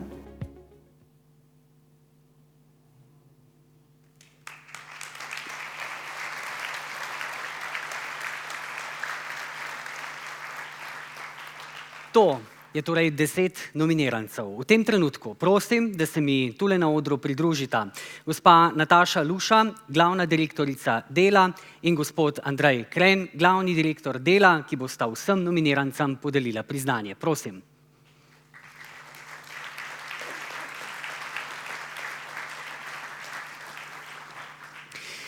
Zdaj pa vabim, da se mi na odru pridruži vseh 10 nominirancev po abecednem vrstnem redu.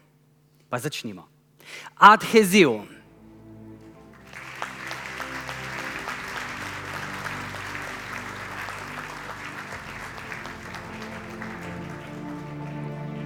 Asoft.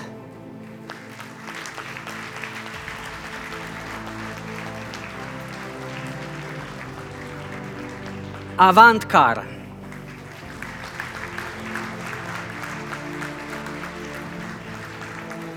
Kontrolmatik ABV.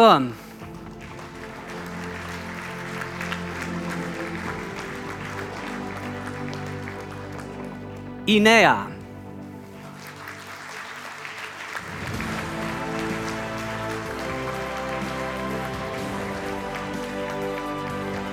Intralighting.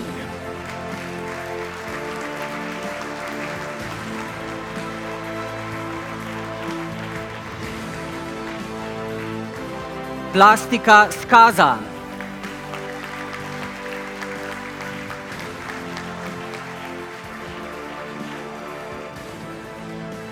Real Security.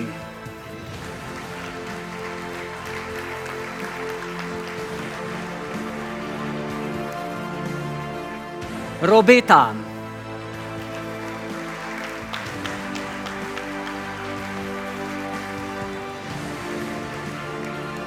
In še zadnji nocojšnji nominiranec, SAP.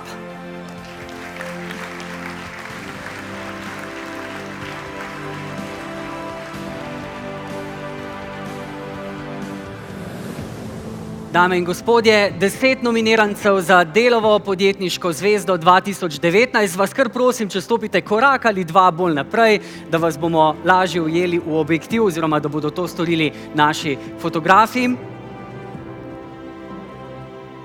Vi pa medtem lahko naše nominirance seveda pospremite z velikim aplavzom.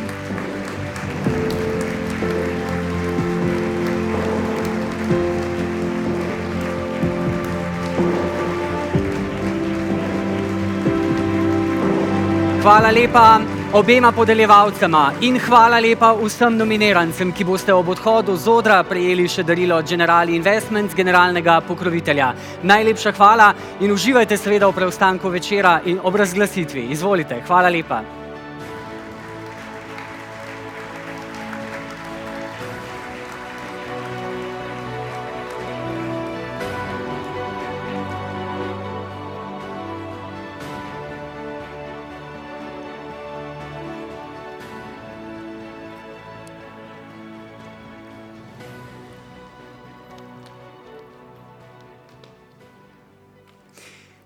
Tako, pa je prišel tisti trenutek, ki sem ga že malo prej napovedal. Razglasitev zmagovalcev. Najprej na oder vabim urednika Dela Uroša Urbasa, ki bo razglasil Delovo podjetniško zvezdo 2019 po izboru bralcev Dela. Prosim.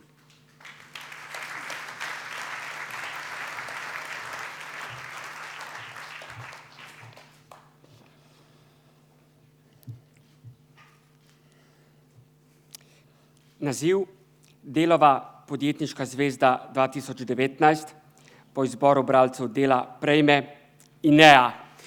Na oder vabim predstavnika podjetja INEA, gospoda Petra Kostina.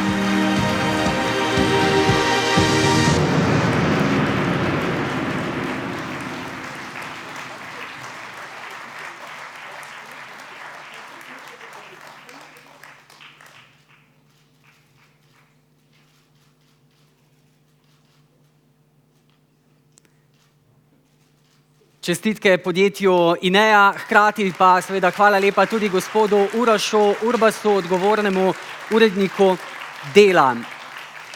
Pred nami pa je še en svečani trenutek. Dobili bomo namreč častni naziv Delova podjetniška zvezda 2019 po izboru strokovne komisije. Pred razglasitvijo podjetniške zvezde leta 2019 po izboru strokovne komisije pa je prav, da vam to tudi predstavim. Predsednik komisije Stojan Petrič, predsednik nadzornega sveta skupine Kolektor, člani komisije magister Aleš Kantaruti, državni sekretar na Ministrstvu za gospodarski razvoj in tehnologijo Republike Slovenije, profesor dr. Dušan Mramor, profesor na Ekonomski fakulteti Univerze v Ljubljani, Iztok Novak, direktor podjetja Polikom Škofja Loka in dobitnik nagrade Delova podjetniška zvezda leta 2018. Ter Luka Podlogar, MBA, predsednik uprave Generali Investments. In na oder v tem trenutku vabim predsednika strokovne komisije, gospoda Stojana Petriča, predsednika nadzornega sveta skupine Kolektor in gospoda Luko Podlogarja, predsednika uprave generalnega pokrovitelja Generali Investments, da nam razkrijeta, katero izmed 10 podjetij, ki so že postali nominiranci, je postalo tudi Delova podjetniška zvezda leta 2019. Prosim.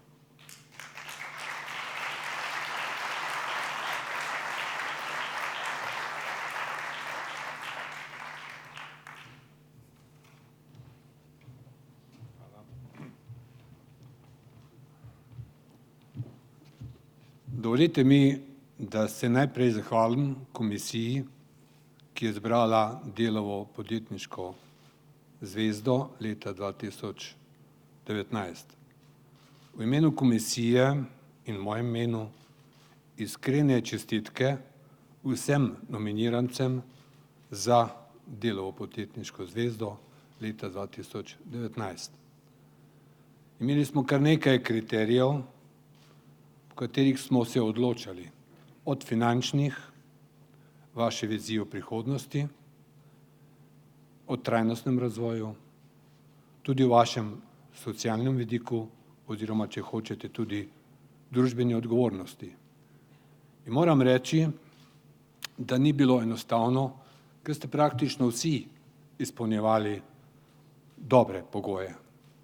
Seveda, treba je izbrati enega. In tega smo tudi izbrali. Če vam povem samo en primer, ko sem pred leti vprašal diplomanta glasbene univerze v Londonu, kako uspe nekaterim, da izvajajo koncerte po svetu, je približno tako odgovoril. Mi vsi treniramo in vadimo 7 ur in več vsak dan. Vendar tisti, ki uspe, da koncertira po svetu, ima nekaj več. Ima nekaj občutka. Občutka razumevanja tistih, ki so napisali skladbo.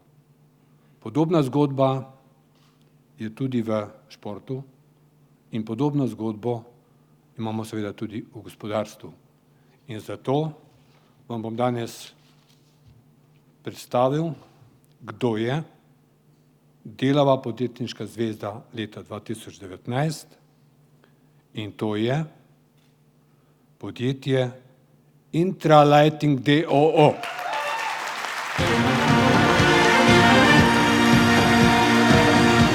Na oder vabim predstavnika podjetja Intralighting, gospoda Marina Furlana in gospo Marjeto Furlan.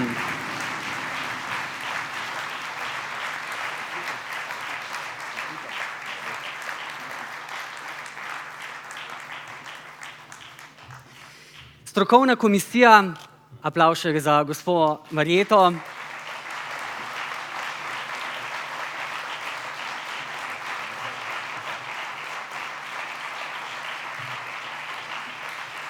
Strokovna komisija je o izboru Delove podjetniške zvezde 2019 zapisala tole. Intralighting je komisijo prepričala z odličnimi finančnimi kazalniki, uspehom na tujih trgih z lastnim izdelkom in blagovno znamko, usmerjenostjo v razvoj, dizajn in zadovoljevanje potreb kupca, trajnostno naravnanostjo ter vizijo in ambicioznimi načrti. Proizvajalec arhitekturnih svetil, svetlobnih sistemov in pametnih rešitev razsvetljave iz Šempetra pri Gorici, ki je v lasti družine Furlan, je hitro rastoče, vendar stabilno podjetje. Čisti prihodki od prodaje so med letom 2015 in lani zrasli za 87% na 31 milijonov evrov, od tega 88% izvozijo v 68 držav okoli 500 kupcem. Še višja je rast denarnega toka iz poslovanja EBITDA, ki je v tem času zrasel za 1,2 milijona evrov na 4 milijone evrov, čisti dobiček pa iz dobrih 140 tisoč evrov na 3,1 milijona evrov. Podjetje je bistveno izboljšalo dodano vrednost na zaposlenega, ki tako dosega za slovensko gospodarstvo nadpovprečnih 75.139 evrov, stabilnost zagotavlja nezadolženost podjetja, saj je kazalnik neto dolga 1,49, delež dolgov v financiranju pa 28,59%. Poleg dobrih finančnih rezultatov, Intralighting gradi trdne temelje za prihodnost tudi z vlaganjem okoli 11% prihodkov v raziskave in razvoj, preusmeritvijo podjetja iz produktno naravnanega v usmerjenega v uporabnika, z digitalizacijo procesov in sodelovanjem z izobraževalnimi ustanovami. Podjetje je bilo v zadnjih 4 letih dvakrat uspešno na evropskih projektih Eureka, kar kaže na usmerjenost v razvoj in mednarodno okolje. Raziskujejo in uveljavljajo neskončne možnosti, ki jih lahko dajo svetilkam. Ustvarjajo svetilke, ki bodo imele vonj in dodatne zaslone ter absorbirale hrup, saj se z ljudmi z njimi pogovarjale in se bodo v 99% približale sončni svetlobi.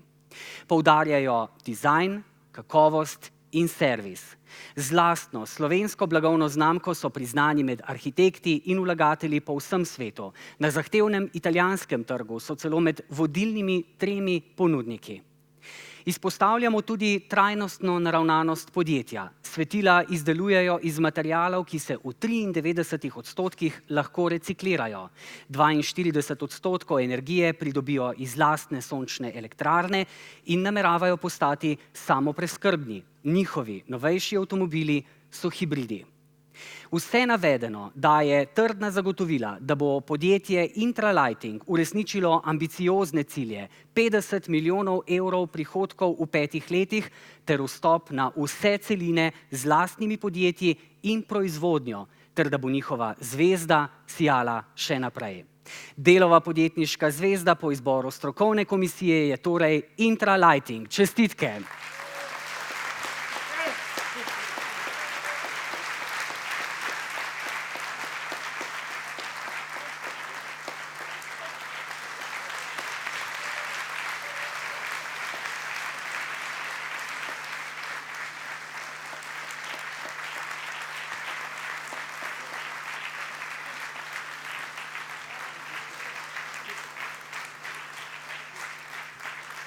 V tem trenutku se najlepše zahvaljujem podeljevalcema, predsedniku komisije gospodu Stojanu Petriču, zmagovalce pa prosim, če ostanete še malce na odru, in pa gospodu Luki Podlogarju, predsedniku uprave Generali Investments. Torej, čestitke še enkrat podjetju Intralighting, ki vaju vabim, da stopite malce bližje na sredino odra, kajti želimo izvedeti seveda več o tej zgodbi o uspehu. Zato zdajle na oder vabim novinarja časnika Delo, Nejca Goleta, ki bo zmagovalce zmagovalcem naslova Delova podjetniška zvezda 2019 opravil seveda tudi pogovor. Nejc, prosim.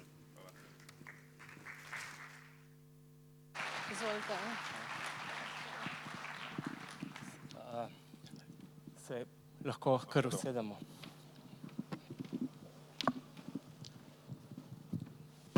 Izvolite, gospod in gospa Furlan.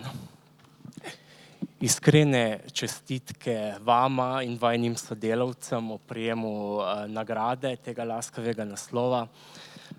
Slišali smo obrazložitev strokovne komisije, izjemno hitro je podjetje raslo v prihodkih, v dobičku, v dodani vrednosti, ob tem pa ohranilo stabilnost.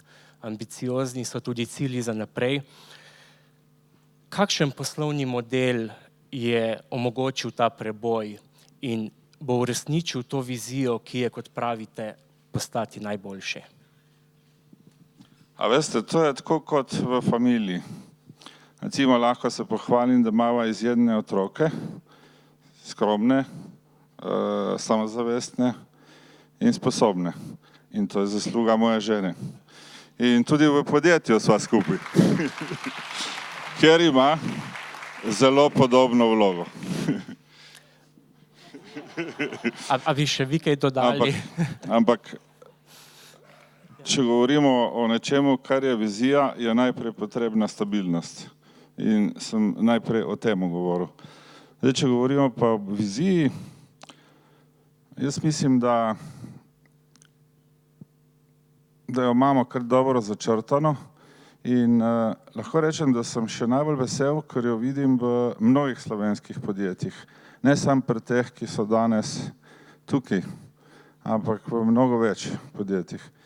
In vizija seveda povezana z korajžo.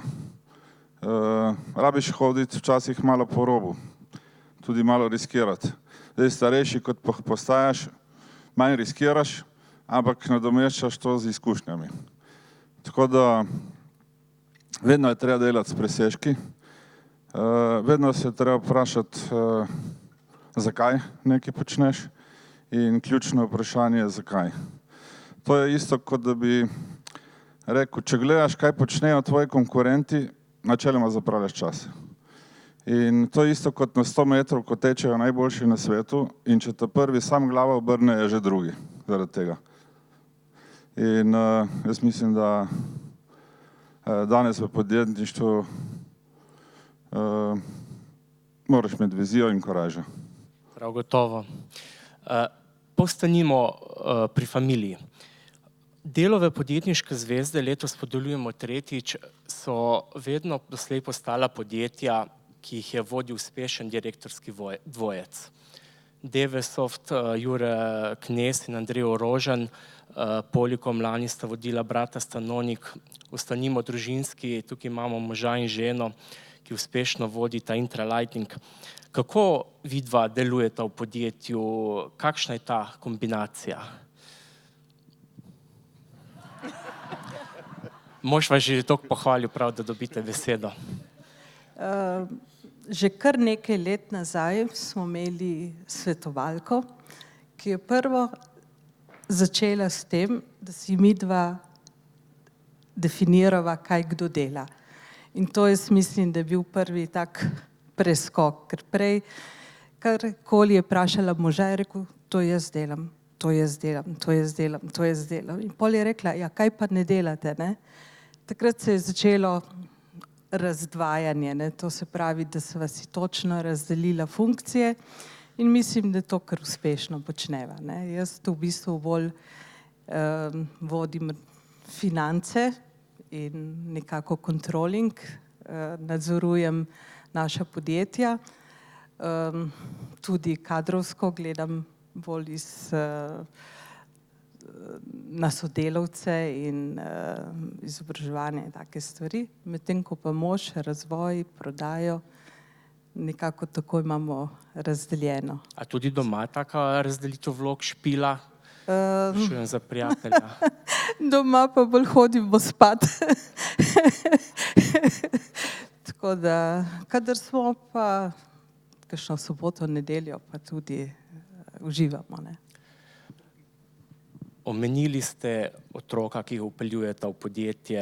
Danes smo v Sloveniji v neki fazi, kjer mnogo ustanoviteljev družinskih podjetij je pred tem, da razmišlja, kako bo izstopilo iz vodenja podjetja. Bodi si bo predalo otrokom, bodi si zunanjim menedžerjem. Ne, da bi vas kam podili, ampak glede na to, da že vpeljujete otroke, že razmišljate, kakšna bo vaša pot? Ja, jaz sem že kot študent bil uživač, ne? In imam veliko srečo, da imam tako ženo. Tako da jaz upam, da bom kmalu prišel do tega, da bom lahko bistveno več časa za sebe in vnuke porabil.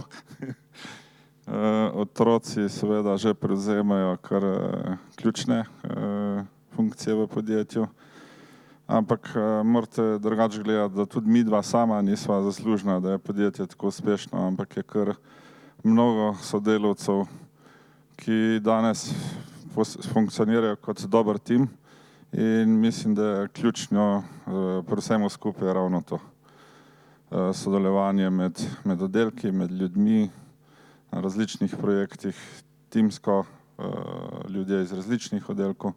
Tako da tle je mi pravimo na našem koncu mineštra, zelo dobra hrana iz zelenjava in fižola zmeraj, ampak ljudje, kadar deluje skupaj, ustvarjajo. In ko se znajo tudi poslušati in ko imajo cilje pred sabo, jih tudi realizirajo. In mislim, da otroci so tudi na dobri poti, namreč cel naš kolektiv je relativno mlad, povprečna starost je pod 40 let, tako da pred podjetjem je kar velika perspektiva tudi z naslednjo generacijo. In kakšna svetila bo delala naslednja generacija? Vemo, Intralighting izdeluje svetila, svetlobne sisteme, pametne rešitve v razsvetljavi. Kakšna so ta svetila prihodnosti? Veste, vedno se je treba vprašati, zakaj bi nekaj naredil. In mogoče je najlepše štartati vedno iz prakse ali iz potrebe. In lahko vam rečem, da ena kolegica mojih let je rekla, daj naredi mi eno tako lučko, da bom jaz mlajša in lepša izgledala. To še nismo naredili. Drug primer je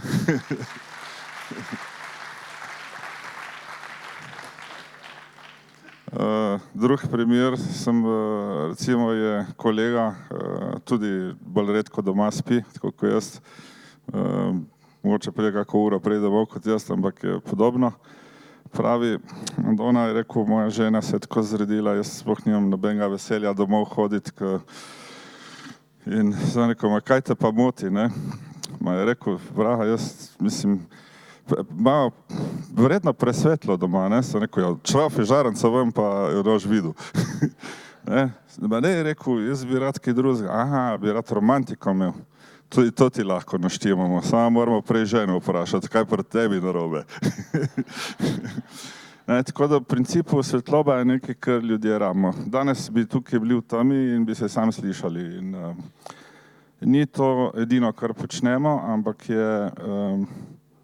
mi smo zelo blizu zdaj, da z umetno svetlobo ustvarimo in torej meritve še potekajo. Nekaj, kar sonce daje nam vsak dan, da lahko živimo.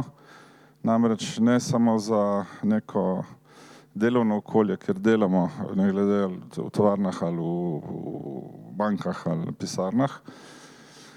Tudi veliko delovnih mest je v popolni temi, razni nadzorni centri in podobno. In tle je zdaj nekaj, kar bomo poskušali sonce resnično z umetno svetlobo skopirati. To ni kopija, tako kot počnejo Kitajci, ampak to je kopija narave in vse stvari, ki jih je narava naredila, so zagotovo najboljše. Zdaj, kako se temu približati, je seveda ni lahka naloga. Ustvarjate sonce, sonce je zvezda. Prepričan sem, da bo vaša zvezda svetila še močneje v prihodnjih letih. Hvala lepa in se vidimo prihodnje leto. Hvala lepa tudi vam.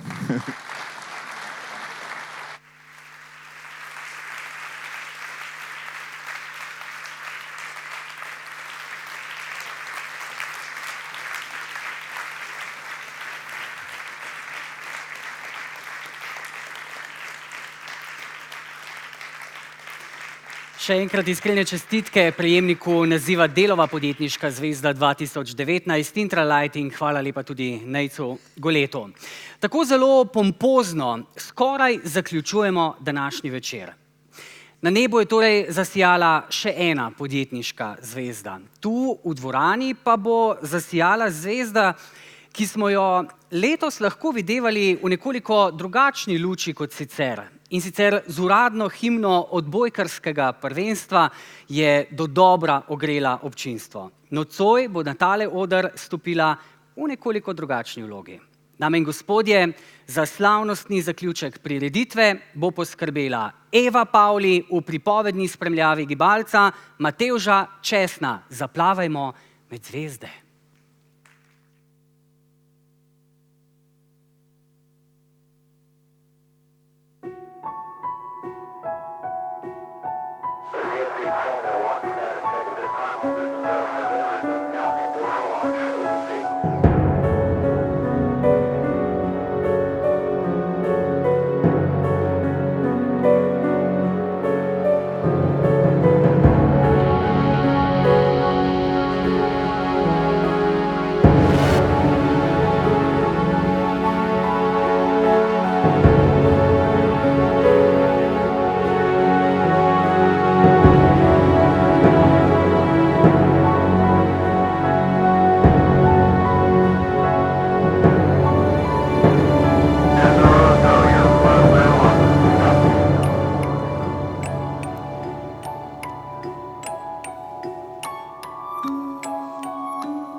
Tontor que no entienda, cuenta una leyenda. È una embraguetona con cura la luna hasta el amanecer. Lorando pedía alejar el día, disposar un calé.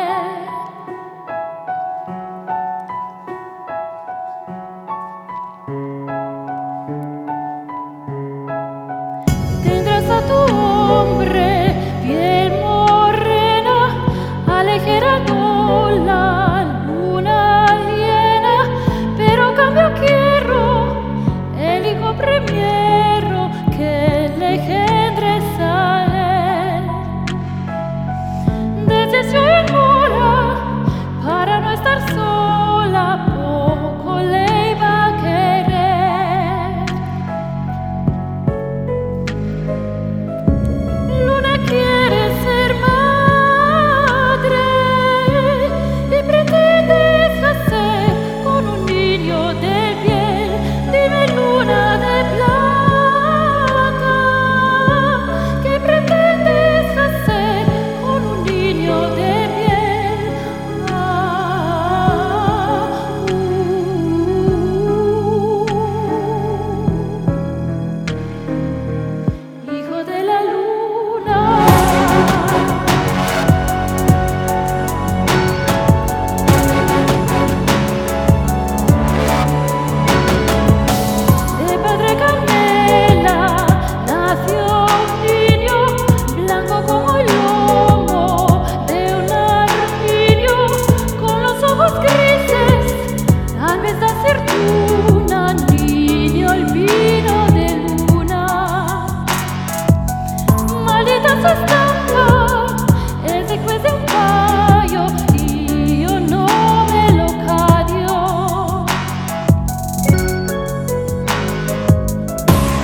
Dame in gospodje, Eva Pavli in Matevž Česen, hvala lepa za njun prispevek k temu čudovitemu večeru, ki pa se v tem trenutku zaključuje.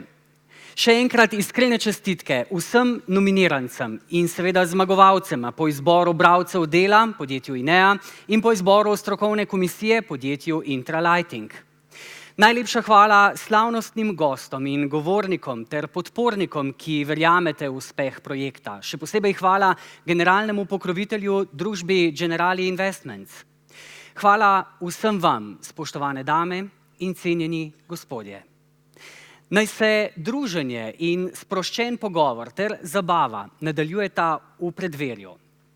Sicer pa ne pozabite, vabilo na izbor Delove podjetniške zvezde 2020 velja že sedaj. Hvala lepa in lep večer želim.